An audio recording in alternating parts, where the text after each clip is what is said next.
Call the meeting to order. Please stand for the Pledge of Allegiance. I pledge allegiance to the flag of the United States of America and to the republic for which it stands, one nation, under God, indivisible, with liberty and justice for all. Good afternoon. You'll notice we did not have a Sioux Falls School District work session today. That has been pushed to the end of the month until after the legislative session because we'll be discussing budget and we'll know the final numbers by then so that we can have a better work session. Moving on, nobody signed up to address the board. Vicki, thank you. Approval of the minutes of February 3rd, 2021. Do I have a motion to approve? Second. I have a motion and a second. All those in favor signify by saying aye. Aye. Opposed, same sign. The minutes are approved. Approval of the agenda. Do I have a motion to approve? So moved. Second. I have a motion and a second. All those in favor signify by saying aye. Aye. Opposed, same sign. The agenda is approved. No new conflicts of interest were presented. On to approval of the consent agenda. Items 7A through D. Do I have a motion to approve? So moved. I have a motion and a second. All those in favor signify by saying aye. Aye. Opposed, same sign. The consent agenda is approved. Now to the report of the president, marketing and admissions report.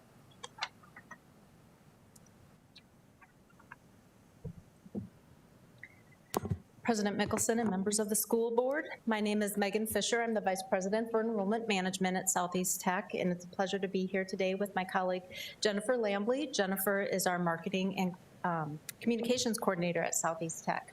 And today we are going to be presenting on admissions and marketing and recruitment efforts, specifically the last year. I think it was about a year ago, right? We all headed home and took our kids with us and everything else and started working from home, and how we were going to be changing our strategies to communicate with our prospective students and continue to recruit them to Southeast Tech. So that's really our focus today of our presentation. And I just wanted to recognize before we get started, of course, Jennifer and all of her hard work, and you're going to really get a good sense of that when she presents to you today, but also Mandy Fry, our Director of Admissions. She would be presenting, but unfortunately she couldn't be with us today. So those two work hand in hand when it comes to recruiting and communicating and marketing to our students.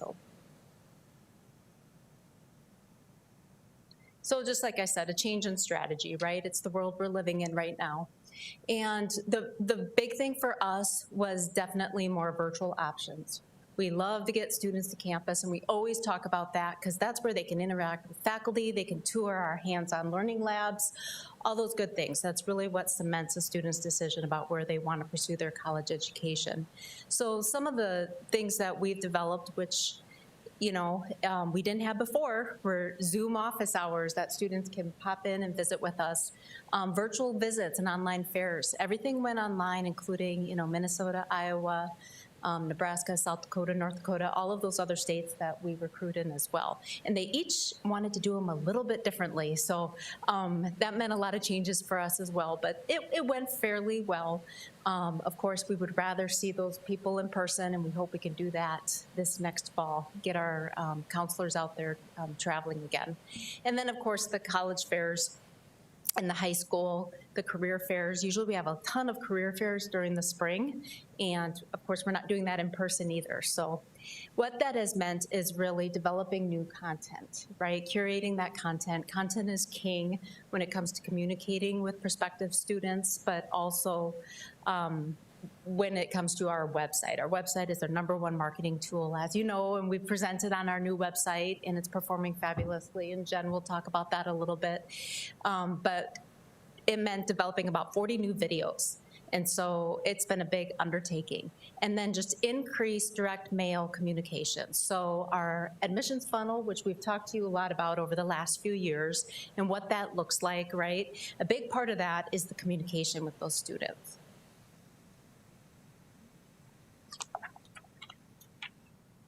Hi, I'm Jen Lambley. Like Megan said, I'm the Marketing and Communications Coordinator over at Southeast Tech. And yeah, we did a lot of changes, and one of those big changes was video.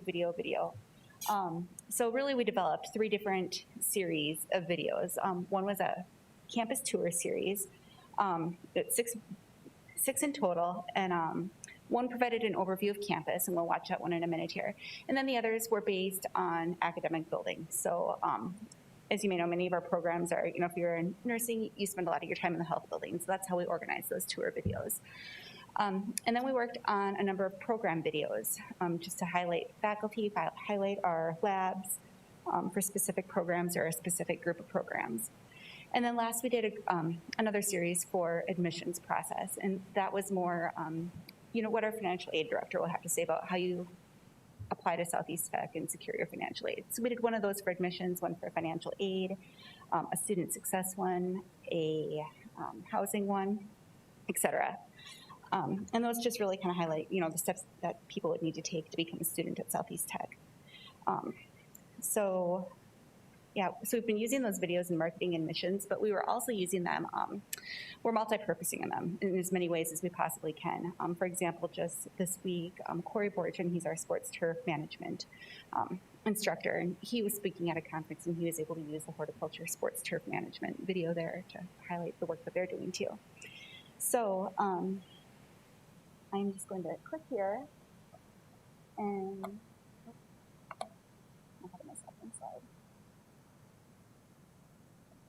I will show you an example of these videos. And another thing we did on our website was create this video library page as a way to house all these things on our website. And they're all pulled off of YouTube, which of course is one of the top search engines out there too. So we're gaining the benefit of having them on our site, plus also the metrics that are involved in YouTube. So I will click here.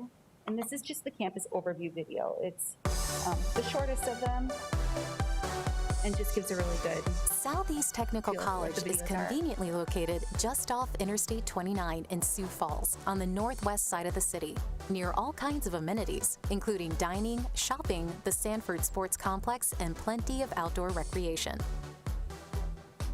Take exit 81 and follow Maple Street to Career Avenue. The first building that you see as you enter campus is the George S. Mickelson Center. Facing north with big windows on every side and bright sunny spaces for studying and relaxing.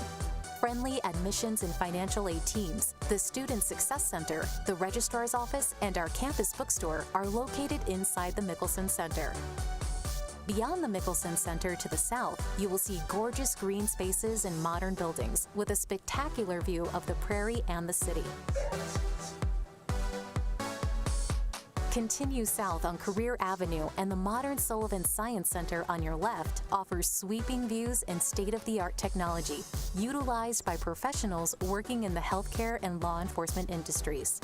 This award-winning building is known for its pyramid-shaped skylights and the high-tech labs and classrooms designed around real-world facilities.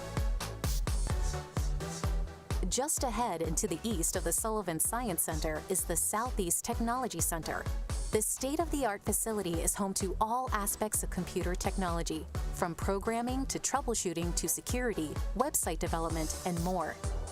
Laboratories and classrooms are fully innovated with the most advanced equipment and technology, ready to prepare students for high-demand fields. Just down the road a bit to your west, overlooking Sioux Falls, is the Ed Wood Trade and Industry Center. Students in our industrial technology, transportation, horticulture, and construction management programs will spend most of their time inside this prairie-style building. Outdoor greenhouses, raised vegetation beds, and natural design elements surround this unique facility. And students from the Sports Turf Management program have a hands-on opportunity to work with golf greens and pitching mounds. The south end of campus is where you'll be greeted by our newest facility, the Hub. The Hub is a center for activity where students and faculty gather to dine at Pavo's Pizza and Grill. Here, you'll find student lounges, traditional classrooms, the Southeast Tech Business Office, a 500-seat theater classroom, and impressive garage spaces for our automotive and diesel technology programs. In addition to our 5 main buildings, you will find apartment-style student housing options on the west side of campus, and the Scarborough Child Care Center for quality on-site child care options for students and staff of Southeast Tech. To learn more about Southeast Technical College in Sioux Falls, contact our admissions office.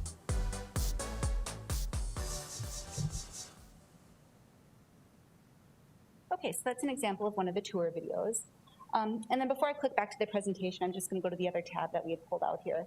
In the interest of taking a tour, another one of the things that we did was we launched this interactive 3D map. So it has an interactive drawing of a campus. And then here in the legend, you can click on categories of programs or specific buildings. And then in here, you can see where there's different videos and program photos, tour videos. Another thing that we've done for some of our lab spaces are expanding our 360 videos where you can go in and click and actually look around a lab space.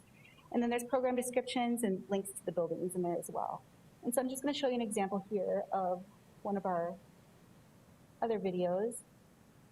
So, if you were interested in automotive technology, here's the video that you could watch for that. This one is a little bit longer, so we'll just watch the first portion of it. But then you'll get a feel for how the program videos are designed. Welcome to Southeast Technical College. Southeast Technical College's transportation technology programs are your key to a hands-on career, building, repairing, and refinishing engines and auto bodies. Automotive technology, diesel technology, and collision repair and refinish technology make up the core of Southeast Tech's transportation technology programs. All are Build Dakota programs and boast a 100% job placement rate. In the Automotive Technology program, students earn an Associate of Applied Science degree, which covers all 8 areas of automotive service excellence, or ASC. We do brakes, automatic transmissions, manual transmissions, engine repair, and steering suspension.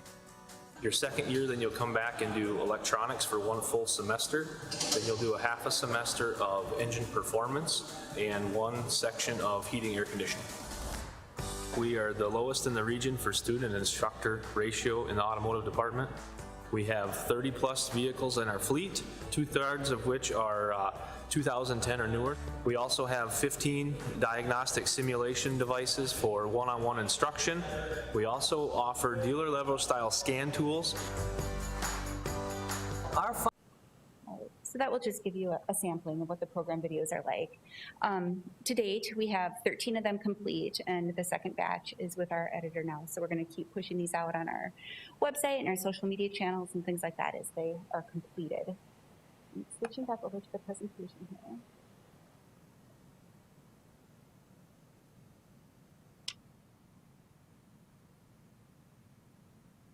And then it's also worth mentioning too, like the interactive campus map is, just one of the places where you can access material. We still have program photos and videos and the 360 videos on program pages. We link out to them on social media.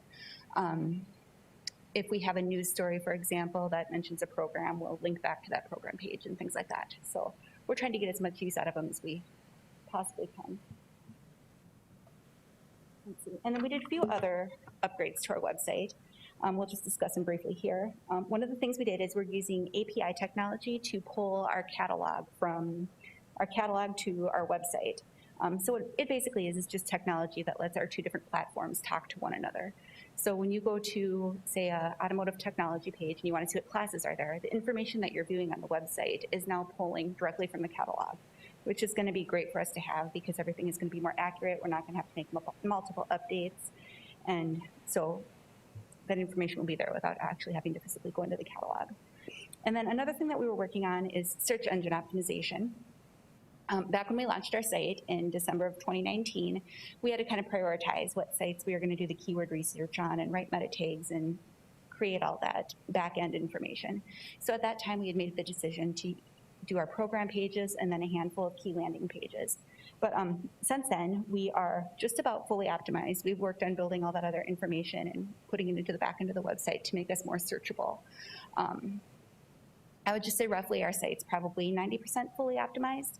There's some things that we didn't go back and do, like old news stories and things like that. So I wouldn't say that we're completely, but all the major sections have the keywords, the title takes, the meta descriptions, and all those other little pieces of information that make it easier to find online. And then lastly, we did a website chat feature. That was launched in October of this last year, and it's just getting more and more use. So prospective students can speak with the admissions office in real time. Right now, they're averaging about 6 chats a day, or about 100 a month. So it's been another good tool that the prospective students have been able to use to get information. All right, and then we'll talk a little bit about our 2021 advertising and recruiting campaign. I just bulleted out all of the different tactics that we're using in that campaign here, and I'm not going to go through all of them, but I just wanted to point out a couple here.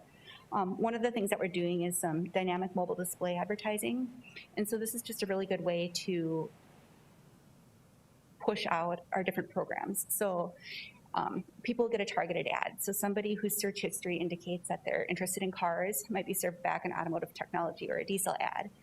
Somebody who is interested in gardening may get a horticulture technology ad served back to them. Direct mail amplification is something new that we started this year. And so what that does is it basically just reinforces our direct mailings.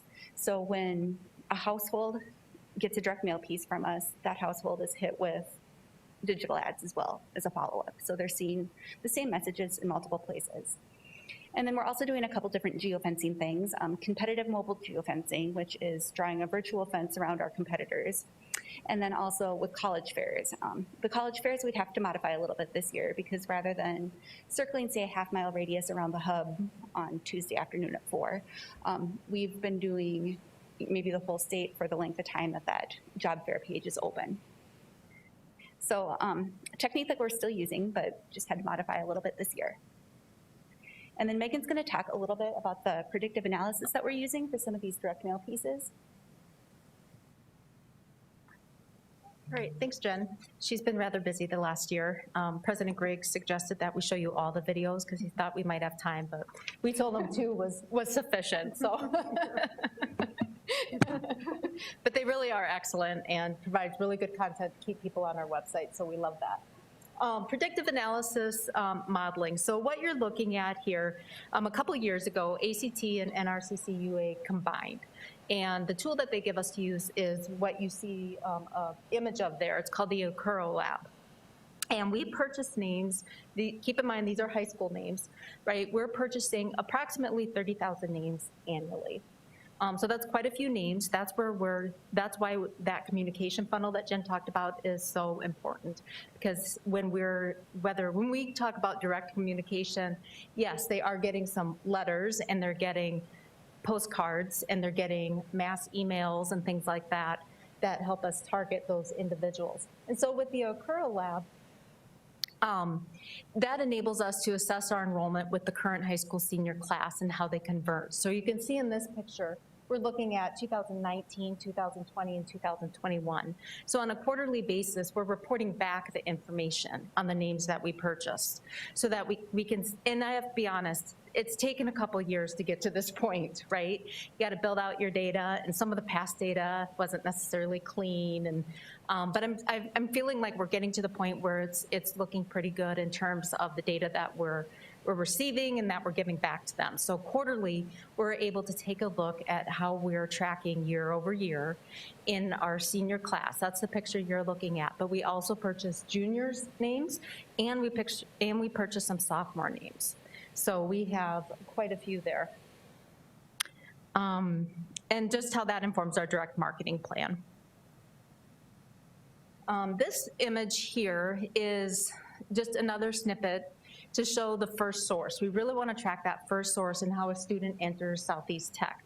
Now, obviously, a lot of names we do purchase, but some of those individuals may have inquired with us before. And when we look at whether it's developing a new program or we want to expand our reach, right, our market, try to get more students, that's what's really helpful, because then we can see who's converting in a specific area. And sometimes it is specific to a program.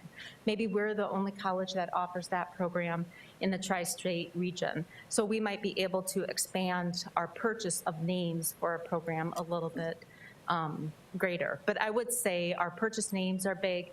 but also our website. That's how people are coming into us. They're clicking to call us. They're clicking to submit an inquiry, an online inquiry form. Now they can chat. They can stop in at our virtual hours. They've got all sorts of options on the website. So this just provides that dashboard for us to look at, and it's been really helpful. And now with our so many digital marketing strategies, what it allows us to do is really, right, change up our tactics quickly if we see that one thing's working well and something isn't. And we knew before we started doing the videos that the few videos we had out there performed really well in paid search, everything. So really excited about the work Jen has done with the videos.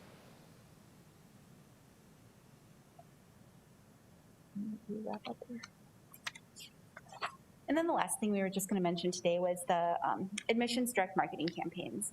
So this is where marketing and admissions really work hand in hand. So after they have those names from the Encore Data Lab, admissions and marketing works together to, create a piece, whether it's a postcard, a letter, a mass email, work together on the coordination and the printing and the design and all those things that need to be done to get those to the student in hand. And so what this does is approximately twice a month, a student in the funnel will get hit with some sort of messaging, whether it's that postcard or email or letter. And then that is in addition to all the transactional messages that the admissions representatives are having with them. Like, here's the deadline for dual credit, or there's another communication for scholarships or Jumpstart or registration dates. Let's see. So like Megan said, it's taken a couple years to get to this point, but this year we also increased some of those mailings as well. Yep. And that really is what we've been doing last year. That's it. Not Just kidding.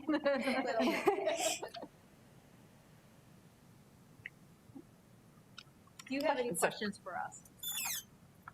That's a lot of information to throw at you, but we wanted to show you that we have tried to change with times and what's necessary. So we would welcome any questions you have. You bet. So those names, I'm curious, the names you purchased with the ACT, NCRC, is that data, since our students now take the NCRC, is all of them, I believe, as juniors in our district and so forth, is that information, you can only get it from them, we can't provide that to you as well from the district? So the way it works is, I'll be honest, we purchase all of South Dakota. Yeah.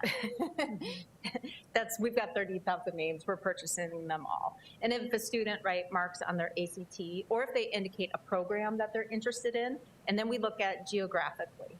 Our sweet spot is still Sioux Falls, metropolitan, and probably 75 to 90 mile radius around the city. And so we purchase all the names we can of those and start, especially if the student were to indicate in some way, or they might come into us from a college fair or a career fair, or maybe one of our faculty members presented to a class and they collected some information, or the students said they were interested and self-provided their information, We're going to include them in our marketing strategies. But then we are also looking at, Iowa, we do have certain communities that we know we have a strong pull from. We just have a history there, especially in certain programs. So it's nice to know that we can really target that. And we track that too as our reps are going out to those. Of course, not this year, they didn't, but as they go out to those communities, we know which ones maybe they have a strong FFA program, or they have a teacher who, they teach automotive at the school. So there's those types of things that we track to and make sure we purchase names and communicate with them. Yeah, I was just gonna say the videos are very impressive. They're, super professional, great information, and I know you said this one's kind of long, but even 5 minutes is just a nice snapshot of a program, and so it reminds me of the benefit of Southeast Tech, and that is that you can come and just get what you need, and not have to have kind of all these other things that go along with it. And so that's great. As a mom of a junior, I've been spending a lot of time looking at different college, websites, and I appreciate those that are very easy to navigate and well laid out, because you're kind of in and out and you're looking for specific things. And so if you can go and spend 5 minutes watching a video, that's amazing. It's a great use of somebody's time, gives you great visuals and also great information. and having, you know, students, you can tell they're recent because some of the students have masks on. And so I think it's just really good information and very well laid out. And so hopefully that continues to pay off as your challenge in some of the other ways of recruiting students, but having these videos that you can use for several years will be a huge plus. And one thing we track with our website is time on site, right? So that we want people, if you're interested in a program, if you're interested in surgical technology, we want them to have good content that they can really explore and see the labs. And you know, most people aren't going to get to that level right away, but if you come back, you know, we want them to keep finding more information. And so that's where the videos are really helpful. And then the other batch of videos that they did with the admissions process, financial aid process, right? Students want to know, they want to know, what am I going to major in and how am I going to pay for this? So those have been great, and we get a lot of hits on those as well. And I think it's been great how well you've pivoted. I mean, really with everything that has happened this whole year, to be able to pivot and so quickly and get everything, you know, out there so that students do have that ability to find any information they might be looking for at Southeast Tech. So I just. And we're hopeful that it'll be, I think it's going to be critically important post-pandemic, because I don't think we're just going to go back to the norms of what we used to know. People are going to want to have options to still do some things virtually in terms of efficiency and their time and that sort of thing. So we're not going to stop doing these things. We'll continue to update them. You've worked so closely with the industry around here and really adapted your programming to mirror what the industry needs are, and getting a workforce out there in a place that can get a job and really, you know, give back their skills to that particular industry. So really listened and really insightful in that area. Yeah, Jen did a great job working on the scripts with the faculty, and one of our videos is with Career Services, and you have 3 or 4 industry partners who actually, you know, filmed and talked, and we show that at our campus visit days. We have one more campus visit day, and I really love it almost more than having one person there to talk, because then we get to hit on a few of them and hear from a variety of industry partners. So that's been awesome to have those videos for that purpose too. Thank you. And do I have a motion then to acknowledge the marketing and admissions reports? So moved. Second. I have a motion and a second. All those in favor signify by saying aye. Aye. Opposed, same sign. That is approved. Anything before we go into executive session, Bob? No, President Mickles, I just want to echo again the comments of Megan and her team. They've done an outstanding job. Jennifer and Mandy Fry, who couldn't be here, Director of Admissions. I know we've been here in front of you all talking quite a bit about faculty and how their world has been turned upside down, and obviously the same can be said for admissions and financial aid and our student success advisors and all of those that work hand in hand with students. And so much has changed, but we've, as a campus, I think, responded very well, and really proud of the work that's going on. And we're starting to track now, of course, as we get ready and move into fall 21, our numbers. So as we go forward, we'll provide some updates for you. The next couple of weeks will be very important weeks for us, and I think our April update will have a little more discussion about graduation, and then also the legislative session will be over, so be able to at that time be able to provide you with more information on how things have turned out in Pierre for us. So with that, I will conclude my remarks. Thank you. Thank you, Dr. Griggs. Do I have a motion to move into executive session per SDCL 125-2-3? So moved. Second. I have a motion second. All those in favor signify by saying aye. Aye. Opposed, same sign. We are moving into executive session.